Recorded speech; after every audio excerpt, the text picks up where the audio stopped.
à tous. Ceci c'est la première vidéo de la chaîne. Le thème d'aujourd'hui c'est pourquoi sommes-nous obligés d'investir notre argent en tant que musulmans. Par musulmans j'entends musulmans en France ou en Belgique ou en Suisse ou au Canada, bref dans le monde occidental. Donc ce que vous voyez là c'est une ébauche. J'ai commencé à écrire un e-book sur tout ce thème-là de l'épargne et en tant que musulman. Dites-moi si ça vous intéresse dans les commentaires, puisque ça, c'est quand même, c'est difficile d'écrire un e-book, je dois l'avouer, mais dites-moi si ça vous intéresse. Donc, ce premier thème-là, j'ai commencé, c'est un des premiers chapitres. J'ai commencé par dire ça. Alors, tout d'abord, excusez-moi, j'ai la voix un peu spéciale car je suis un peu malade. Mais bon, je me motive pour faire cette première vidéo de la chaîne. Donc, pourquoi sommes-nous obligés d'investir notre argent en tant que musulman? Alors vous allez voir qu'il y a plusieurs raisons. Alors tout d'abord, lorsque on demande aux musulmans autour de nous comment ils placent leur argent, franchement c'est un thème qui est très vague quoi. Déjà on va très vite parler de la bourse et on va dire que c'est un jeu de hasard. Les livrets, bon c'est des taux d'intérêt, ça c'est haram, on est d'accord. Euh, Il y en a qui font, ça c'est, je l'évoque aussi, c'est finalement ils disent oui, mais je mets ça dans un livret et ensuite je donne les intérêts à une association. Bon, c'est un peu, c'est, il y a des gens qui disent qu'il faut quand même pas le faire. Il y en a qui disent que j'attends les banques islamiques. Il y en a qui disent que j'ai mis de l'argent dans une maison en Algérie ou en Maroc, en Tunisie. Bref, c'est assez difficile. À chaque fois qu'on pose la question, on a l'impression d'être un peu les premiers à se poser la question, quoi. Donc, moi, déjà, juste pour information, je me permets de parler un petit peu de ce sujet-là, car je connais assez bien les finances, j'ai fait mes études là-dedans et je travaille encore là-dedans. Et alhamdoulilah, je suis musulman, donc j'ai pas vu ça sur internet. J'ai vu que. Moi, je me pose la question, mais je sais pas si d'autres personnes se posent la question, mais en tout cas, j'ai pas eu de réponse. Donc, j'ai beaucoup cherché, je me suis beaucoup investi.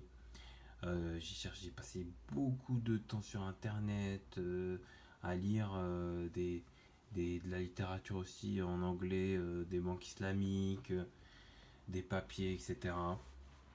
Donc là, c'est un peu ma réponse, mon interprétation qui est que la mienne, hein.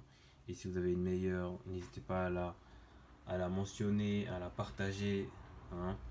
On est toujours preneur quand c'est constructif et de qualité et que c'est basé sur quelque chose de concret, hein. On n'est pas là, on va pas débattre pour débattre. Bref, alors déjà, raison numéro 1, ça peut paraître un titre un peu provoquant, pourquoi nous sommes obligés d'investir, mais nous sommes obligés d'investir en fait. Pourquoi? Parce que, et ça c'est, les gens enfin, il faut avoir étudié un petit peu la finance, et la finance bancaire notamment, c'est que la première raison c'est que l'argent qu'on laisse dans la banque, il permet à la banque de faire plus de prêts à intérêt.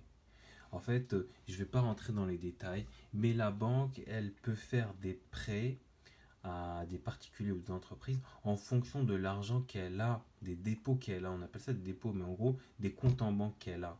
Donc, c'est-à-dire que, pour résumer le fonctionnement, là aussi, je vais pas.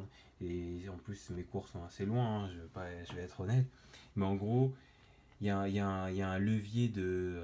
Je crois que c'est 8%, de avoir 8% de dépôt, ce qui fait qu'elle peut prêter à peu près 12 fois l'argent qu'elle a. C'est-à-dire que si elle a 1 million en compte en banque, en cash, de la part de ses clients, elle peut prêter jusqu'à 12 millions. Il y a cet effet de levier là. D'accord. Donc ça veut dire que quand vous posez vos 10 000 € dans votre compte, et ben en gros, vous permettez à la banque de prêter 120 000 €. Donc ça, c'est quelque chose qu'il faut éviter. La première réponse, c'est oui, il faut mettre ça dans la banque islamique. Il n'y en a pas en France. Donc c'est pas la réponse. La réponse, c'est investir dans d'autres supports que j'aurai l'occasion d'évoquer. Donc à vous de me dire si ça vous intéresse ou pas. Il y en a beaucoup. J'en ai trouvé beaucoup qui peuvent être en accord avec nos convictions. Donc ça pour moi c'est le critère numéro un. Honnêtement, dès qu'on comprend ça, voilà, on ne laisse plus dans la banque. Il faut faire autre chose avec. 2, ça c'est... Donc c'est moins dans... Enfin, il est moins fort cet argument, mais il est juste aussi, c'est que l'argent, le cash qu'on laisse dans la banque, il perd de la valeur tous les jours. Parce qu'en effet, il y a de l'inflation. Donc l'inflation, en gros, c'est que tous les ans, les prix des choses augmentent. D'accord.